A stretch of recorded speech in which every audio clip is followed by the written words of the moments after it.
আসসালামু আলাইকুম। তো কেমন আছেন সবাই?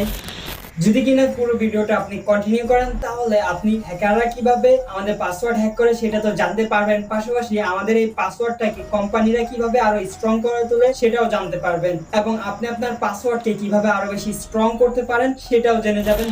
পুরো ভিডিও জুড়ে আমি থাকছি L.M.J Ibrahim, আর আপনারা দেখছেন L.M.J Ibrahim's Gijutsu। যারা নতুন রয়েছেন প্লিজ সাবস্ক্রাইব করে আমাদের পরিবারের একজন সদস্য হয়ে যাবেন। So without wasting any more time, let's get started.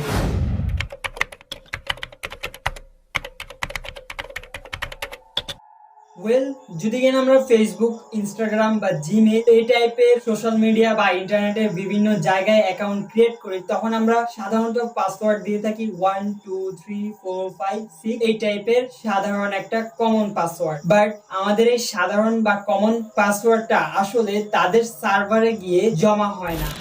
এখানে ইন্টারনেটে সব ধরনের কোম্পানির নিজস্ব একটা হ্যাশ অ্যালগরিদম রয়েছে, যে অ্যালগরিদমটার কাজ হচ্ছে এই যে আপনি সাধারণ আর কমন একটা পাসওয়ার্ড দিলেন, সাধারণ এবং এই কমন পাসওয়ার্ডটার সিম্পলি এর ফর্মটাকে চেঞ্জ করে দিবে, মানে এটার রূপটাকে পরিবর্তন করে দিবে।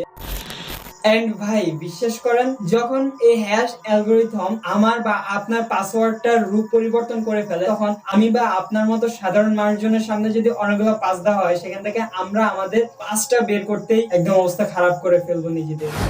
বাই দ্য ওয়ে, আমাদের এই হ্যাশিং ভাইজানের মার্কেটে অনেক ধরনের হ্যাশিং অ্যালগরিদম রয়েছে, like SHA-1, SHA-256, MD5 and blah blah blah ব্লা।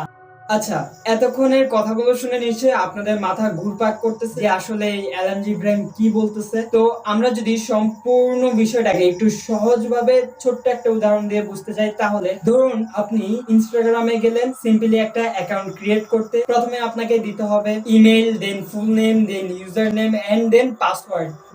ইনস্টাগ্রামের যে সার্ভারটা রয়েছে সেই সার্ভারে আপনার email, then full name, then user name যেমনটা দেওয়া হয়েছে ঠিক তেমনটাই ইনস্টাগ্রামের সার্ভারে জমা থাকবে। বাট আপনি যে পাসওয়ার্ডটা দিলেন সেই পাসওয়ার্ডটা অ্যাকচুয়ালি আপনি যেমনটা দিবেন ঠিক তেমনটা জমা হবে না। এটা প্রথমে তাদের হ্যাশিং অ্যালগরিদমে যাবে, গিয়ে এটার সম্পূর্ণ ফর্মটা বা সম্পূর্ণ রূপটা আপনার পাসওয়ার্ডে চেঞ্জ করা হবে, এন্ড দেন সেটাকে ইনস্টাগ্রামের যে সার্ভার রয়েছে সেটাতে জমা রাখা হবে অ্যাজ এ আপনার পাসওয়ার্ড।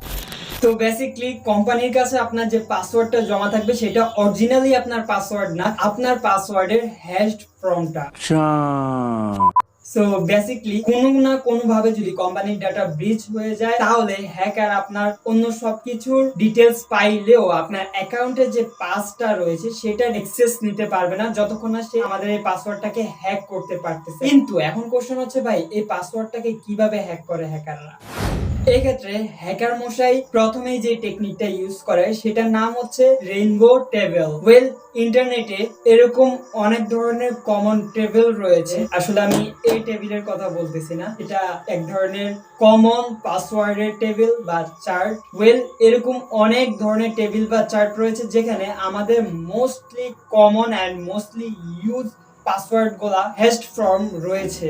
তো এখানে হ্যাকার মশাই সর্বপ্রথম যে টেকনিকটা ইউজ করে, সেই পাসওয়ার্ড গুলার হ্যাশড ফর্মের যে টেবিল বা চার্টটা রয়েছে সেটার সাথে আপনার পাসওয়ার্ডের যে হ্যাশ ফর্মটা রয়েছে সেটা মিলিয়ে দেখবে। এন্ড ভাই যদি কিনা মিল খেয়ে যায়, তারপরে ভাই আপনার অরিজিনাল পাসওয়ার্ডটা রয়েছে সেটা তার কাছে চলে যাবে। এন্ড এই কারণে কোম্পানি বেচারারা আমার আর আপনার মতো হাজারো বেচারা মানুষকে রিকোয়েস্ট করে যাতে করে অ্যাকাউন্ট ক্রিয়েট করার সময় বা পাসওয়ার্ডটা রিসেট করার সময় একটা স্ট্রং পাসওয়ার্ড দিই, যাতে করে হ্যাকাররা এই যে প্রথম টেকনিকটা রয়েছে সেই টেকনিকের মাধ্যমে আমাদের পাসওয়ার্ডটাকে হ্যাক না করতে পারে। মানলাম ভাই আপনি একটু ডিফারেন্ট এবং স্ট্রং পাসওয়ার্ড ইউজ করেন এবং আপনার পাসওয়ার্ডটা রয়েছে সেটা হ্যাশ ফ্রম হ্যাকারের কাছে নাই, তাহলে সে কিভাবে আপনার পাসওয়ার্ডটাকে হ্যাক করে? এখন কোশ্চেন হচ্ছে সেটা। প্রথম টেকনিকের মাধ্যমে যদি হ্যাকার আপনার পাসওয়ার্ডটাকে ক্র্যাক করতে না পারে বা হ্যাক করতে না পারে, তাহলে সে চলে যাবে দ্বিতীয় টেকনিকে, এবং দ্বিতীয় টেকনিকটার নাম হচ্ছে ডিকশনারি অ্যাটাক। রেইনবো টেবিলের মতো প্রায় সেম, এখানেও অনেক ধরনের পাসওয়ার্ড দেওয়া থাকে ডিফারেন্ট টাইপের, বাট এখানে যে পাসওয়ার্ড গুলা দেওয়া থাকে সেই পাসওয়ার্ড গুলার কোনো হ্যাশ ফর্ম দেওয়া থাকে না এই ডিকশনারির মধ্যে, যার কারণে এটা রেইনবো টেবিলের যে টেকনিকটা সেই টেকনিকটা থেকে একটু ডিফারেন্ট এবং একটু কষ্টসাধ্য এবং সময় সাপেক্ষ। কারণ সর্বপ্রথম হ্যাকারকে সেই ডিকশনারিটা থেকে আপনার টাইপের পাসওয়ার্ডটাকে বের করতে হবে, দেন সেটাকে হ্যাশ ফর্মে রূপান্তর করতে হবে, এন্ড হ্যাশ ফর্মে রূপান্তর করার পর আপনার পাসওয়ার্ডের যে হ্যাশ ফর্মটা রয়েছে সেটার সাথে তার বের করা হ্যাশ ফর্মটা মিলিয়ে দেখতে হবে, এন্ড দেন যখন মিল পাবে তারপরে গিয়ে আপনার পাসওয়ার্ডটাকে সে চুরি করতে পারবে।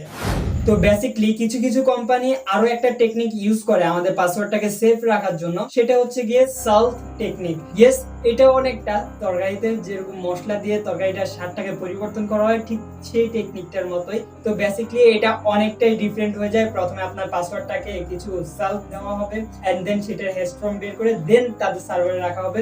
তো আসলে তাদের সার্ভারে যে পাসওয়ার্ডটা থাকবে সেই পাসওয়ার্ডটা সম্পূর্ণরূপে আপনার অরিজিনাল পাসওয়ার্ডটা নয়, যার কারণে হ্যাকার যদিও হ্যাশ ফর্মটা থেকে পাসওয়ার্ডে রূপান্তর করে ফেলতেও পারে, তারপরেও তার কাছে অরিজিনাল পাসওয়ার্ডটা যাবে না, তার কাছে ওই যে সালফ বা বিভিন্ন কোড মিশানো পাসওয়ার্ডটা যাবে। অবশেষে আপনার কাছে একটাই রিকোয়েস্ট থাকবে, সেটা হলো আপনি আপনার পাসওয়ার্ডটাকে একটু স্ট্রং রাখুন, একটু ডিফারেন্ট রাখুন র্যান্ডম পাসওয়ার্ডগুলোর তুলনায়। এই ভিডিওটার মাধ্যমে যদি আপনি একটু নতুন কিছু জেনে থাকেন, প্লিজ এই ভিডিওটাতে একটা লাইক করবেন এবং প্রিয়জনের সাথে অবশ্যই শেয়ার করে তাদেরকেও সতর্ক করে তুলবেন। আর হ্যাঁ, কমেন্ট সেকশনে আপনার মতামত পেলে খুশি হব। সো দেখা হচ্ছে খুব শীঘ্রই নতুন কিছু নিয়ে। ভালো থাকবেন, সুস্থ থাকবেন, আল্লাহ হাফেজ।